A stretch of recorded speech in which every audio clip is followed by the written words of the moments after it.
Hi friends, అందరికీ good evening. ఈరోజు snacks వచ్చి నేను బొబ్బట్లు చేస్తున్నాను. ఇది పచ్చనిపప్పు బెల్లం ఉడకబెట్టేసి పెట్టుకున్నాను. తర్వాత చపాతీ పిండి కలిపి పెట్టాను.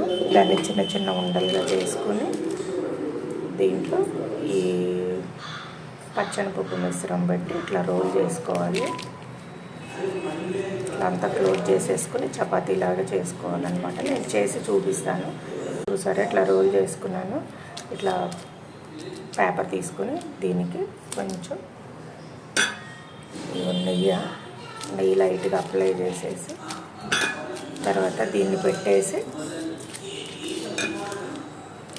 చపాతీ పిండిని దీన్ని ఇట్లా క్లోజ్ చేసేసుకొని చపాతీ కర్రతో కొట్టుకుంటే రౌండ్ షేప్ వస్తుంది. నేను చూపిస్తాను. చూసారా, ఇలా ప్రెస్ చేసేసుకున్నాను. ఇట్లా చిన్న చిన్న హోల్ పడి ఏం పర్లేదు, బాగానే ఉంటుంది. తర్వాత ఇది పెనం మీద వేసుకుని నెయ్యి వేసి ఇట్లా కాల్ చేసుకోవటం 2 సైడ్స్. చాలా బాగుంటుంది. వేడివేడిగా తింటే నెయ్యి అప్లై చేస్తున్నాను. 2 సైడ్స్ ఎర్రగా కాల్చుకుంటే బాగుంటుంది. అయిపోయింది మన బొబ్బట్లు రెడీ. వేడివేడిగా తింటే మంచి టేస్ట్ ఉంటుంది. నేను ఈ గోధుమ పిండి కలిపేటప్పుడే కలర్ చూసారా, కొంచెం తేడా ఉంది. నేను దీంట్లో కొంచెం రాగి పిండి కూడా కలిపాను. అది ఆప్షనల్. మా బాబు తినండి రాగి పిండి ఇందులోనే కలిపేసాను గోధుమ పిండిలో. అప్పుడైనా తింటారు కదా. అట్లానే వాడేమో లైట్ స్వీట్ కావాలన్నాడు. యాక్చువల్గా ఈ పచ్చనిపప్పుకి ఎక్కువ పెట్టుకుంటే బాగుంటుంది. వాడు లైట్గా అడిగాడని లైట్గా పెట్టి చేస్తున్నాను అన్నమాట. చూద్దాం. ఇప్పుడు నేను వెళ్ళి వడిపిస్తాను. తిని ఎట్లా ఉందో చెప్తాడు. ఆల్రెడీ ఒకటి ఇచ్చేసాను, తినేస్తున్నాడు. ఇది రెండోది.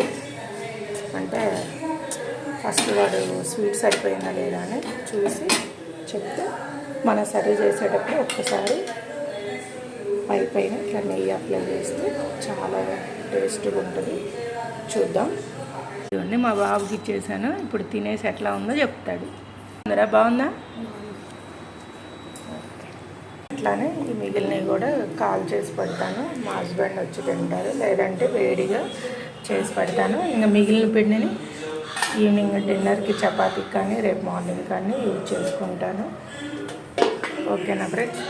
ఇదిగోండి మంచి ఇంట్లో చేసి నెయ్యి చాలా బాగుంది. చూస్తున్నారా? ఓకేనా? మీరు కూడా ఇట్లానే బొబ్బట్లు చేస్తారా? కామెంట్స్ చేయండి. ఓకేనా? బాయ్. నెక్స్ట్ వీడియోలో కలుద్దాం.